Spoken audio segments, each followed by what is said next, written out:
నేను ఆఫ్రికా దేశాలు తిరుగుతున్నప్పుడు మీకు ఇంకా మనం చాలా భాగ్యవంతులం. ఎంత భాగ్యవంతులం అంటే మనము అన్ని వసతులతో కూడిన సదుపాయాలు కలిగిన సంఘంలో మనం కూర్చున్నాం. నేను ఆఫ్రికా వెళ్ళినప్పుడు ఎడారిలోకి వెళ్ళాను. నేను ఎడారి అంటే ఇంచుమించు అడవి ప్రాంతం, అది భయంకరమైన అడవి. ఊరికి 400 కిలోమీటర్ల దూరం. అక్కడ నన్ను ఏ జంతువు తినేసినా ఎవడో పట్టించుకోవడం, ఎవరికి ఏ హాని జరుగుతుందో ఎవరికి తెలియదు.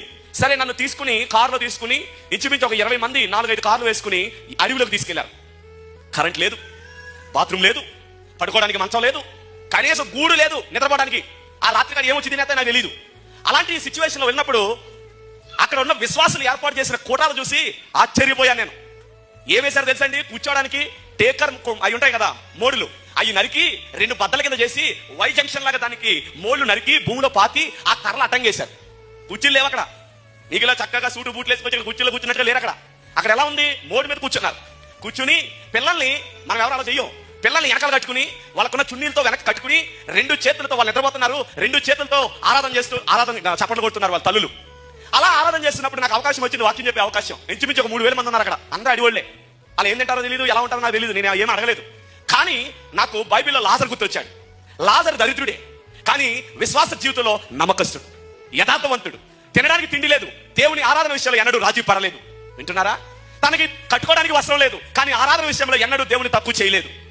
ఆ ప్రజలందరినీ చూసి నేను ఆరాధనలోకి వెళ్తున్నప్పుడు కరెంట్ లేదు, మైక్ ఉంది, మైక్ సెట్ చేశారు, కరెంట్ లేదు. నేను అడిగాను, బ్రదర్ సౌండ్ సిస్టమ్ అంతా పెట్టారు, కరెంట్ లేదు, ఎట్లా ఇప్పుడు ఇవన్నీ ఎలా పనిచేస్తాయని అడిగితే వెయిట్ అండ్ సీ అన్నారు. ఉండు, నువ్వేం కంగారు పడుకో, నీకు మైక్ ఎత్తా రాగన్నాడు. నాకు మైక్ గురించి కాదు, ఇక కరెంటు చీకట్ల ఆరాధన ఏం చేస్తాం, టార్చ్ లైట్లు వెలిగితే ఛార్జింగ్ అయిపోతాయి, ఎంతసేపు ఆరాధిస్తామంటే దేవుని మహిమ పట్టణాల్లో కాదు అడవిలో చూద్దామన్నాడు.